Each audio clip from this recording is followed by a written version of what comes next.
Doctor साहब, मैं बहुत चिंतित हूँ। मुझे समझ नहीं आ रहा है कि मेरी तबीयत ख़राब होने का क्या कारण है। बार बार मेरी तबीयत ख़राब हो रही है। क्या ऐसी समस्याएं आपके सामने और भी कई बार आ चुकी है? क्या ऐसी और भी कई महिलाएं हैं जिनके साथ ये समस्याएं होती है? हाँ, मैं समझ गया।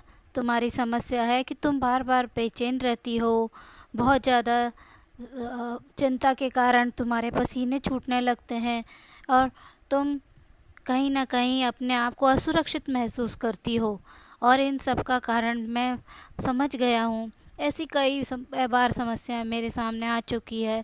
कई महिलाओं के साथ ये समस्या है, या महिला के अलावा कहूँ तो छोटी बच्चियों के साथ भी ये समस्या होती है। और कभी-कभी तो ये देखने में आया कि छोटे बच्चों के साथ भी, लड़कों के साथ भी ये समस्याएं हो चुकी है। हाँ डॉक्टर साहब, मुझे लग रहा है आप मेरी समस्या समझ गए। हाँ, मैं तुम्हें बताता हूँ। मैं तुम्हारी समस्या समझ गया हूँ। ये बचपन या किशोरावस्था में बालक बालिकाओं के शरीर के साथ किए जाने वाले अ- खराब स्पर्श के कारण होता है।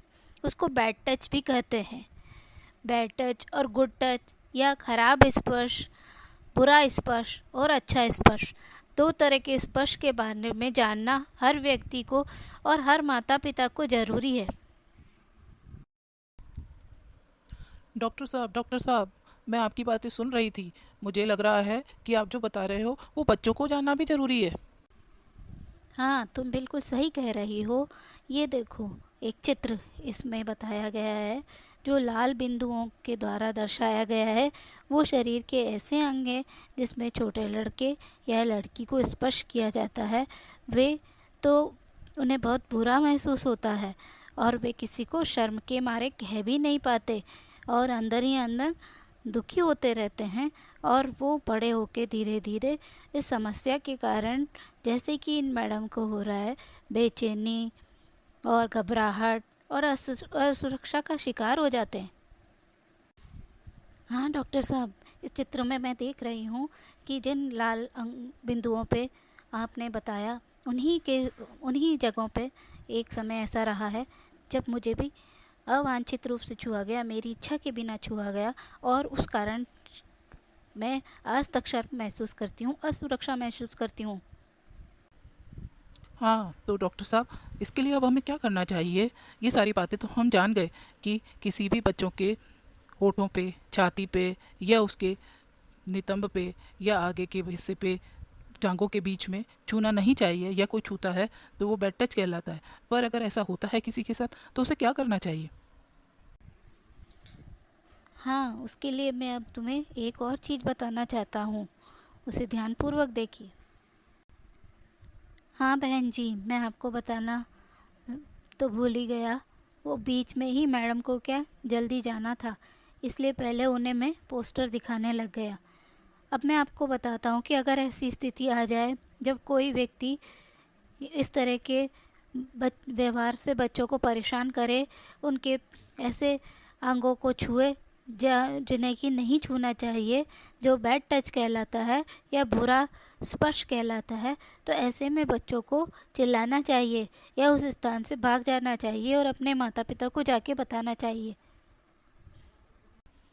हाँ डॉक्टर साहब, मैं भी अच्छी तरह समझ गई। और अगर इस तरह का व्यवहार किसी भी बच्चे के साथ होता है तो उसके माता पिता को चुप नहीं रहना चाहिए या शर्म महसूस नहीं करनी चाहिए, बल्कि खुलकर विरोध करना चाहिए।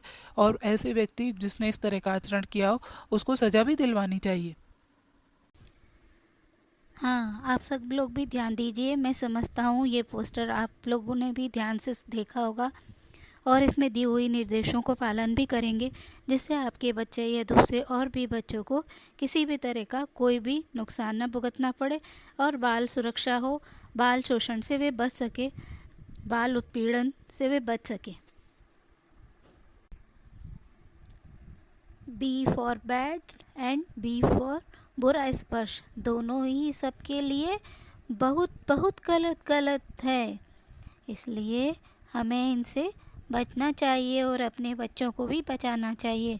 बच्चों, आप लोग भी विशेष ध्यान रखिएगा इस बात का।